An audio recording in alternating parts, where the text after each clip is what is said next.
Well, hey everybody, just got back from a 4-day deer hunting trip up north with my crossbow, and thought I'd cobble together some trail camera footage, GoPro footage from my phone.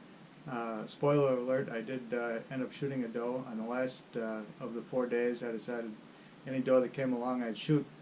It'll make it easier to pass up on that mediocre buck if I know I've got venison in the freezer, and I'll hold out for a real trophy. But meanwhile, you'll see the kill shot here. If you're not into that, tune out. But we got the whole thing here. So as we get into it here, the first thing I want to point out is that the date's in the lower right there. It's in the European format, so this one is 3/9. That's not March 9th, that's September 3rd. The thing to note here is that this trail camera was out for 32 days, and I think there are 9 deer on this trail camera in the middle of, throughout the middle of September here. There's Mama goes by, and then, oh, she's not alone. And what do we got going here? Somebody's hanging out, and then this turns into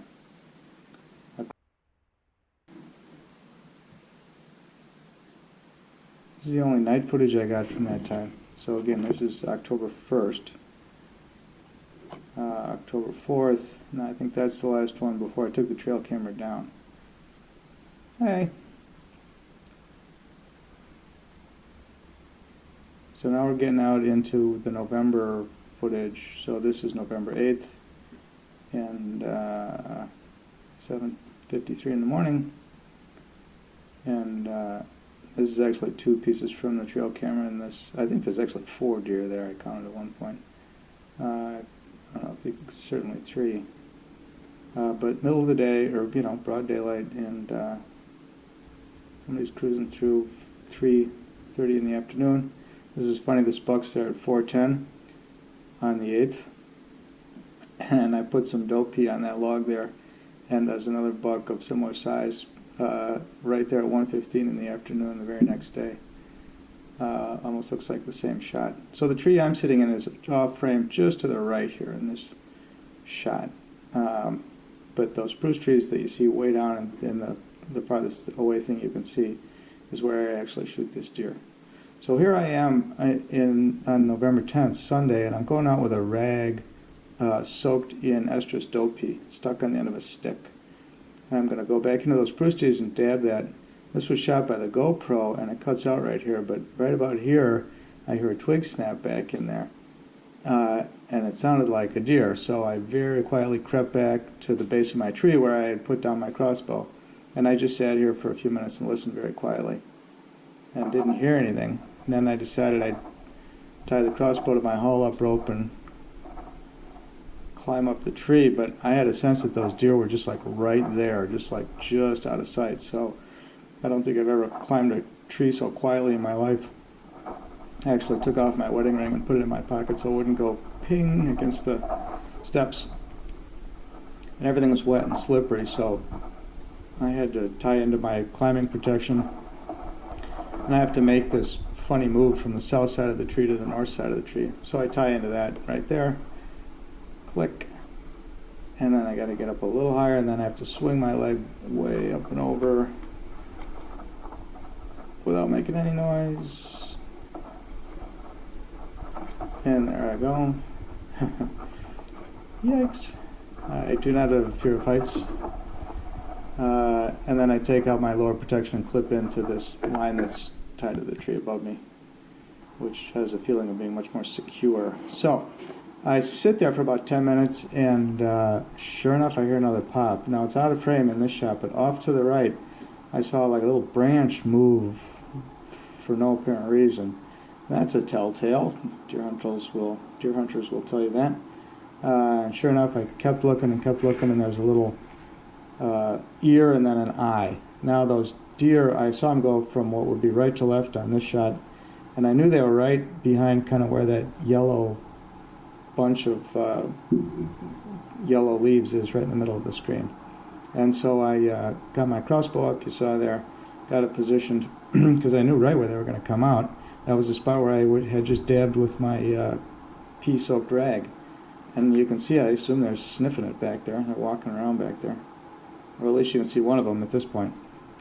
There were actually two, but I didn't realize there were two until a little bit later here. But now I've got a chance to get my crossbow up. It's on my shoulder. I can move my head side to side and either look through the scope or just look at them. Got a nice rest on my left knee. And they're just kind of milling around back there.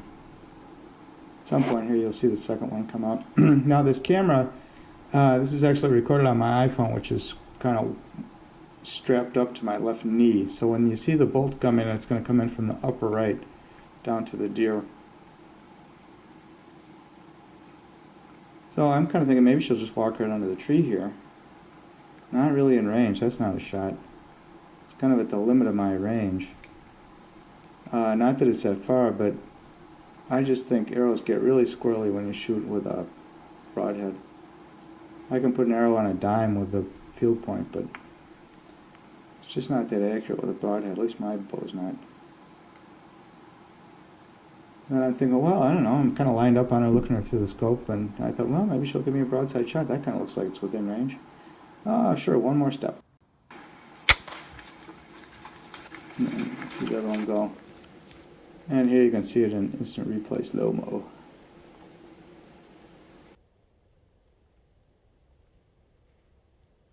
Better hit than it was, but it stunned her in the spine, and that's what took her down. And then I later figured it cut through her dorsal aorta. So even though I didn't realize that she was bleeding out, it took me a minute and 12 seconds, because I have the video, so I know exactly how long it was, to reload my crossbow with a second bolt. Boy, stupid, you know, I just didn't, I couldn't do it fast, and then I forgot to take the safety off, and then there's that second killing shot. So yeah, and it expired shortly after that. So yeah, lucky to get two shots in that deer from a nice you know, stealthy resting position. I got the skin off that deer, and it's always interesting to do a little autopsy to, I think, help me improve my marksmanship down the road. So the first shot went in high and actually hit the spine, and I don't know if you'll be able to see inside the carcass there, but this structure across the back is the dorsal aorta, and that is severed, so that deer was bleeding out while I was trying to line up that much delayed second shot. And then the second shot came in from this, you know, angle back here, and for the longest time I couldn't figure out where did the second shot come out until I got the skin off and saw that hole down there and realized, oh, the second shot came out here at the neck, and so obviously did a lot of damage on the way through. So even though it looked like that deer spent a long time flailing around on the ground, it sure wasn't going anywhere. Anyway, that's what I learned.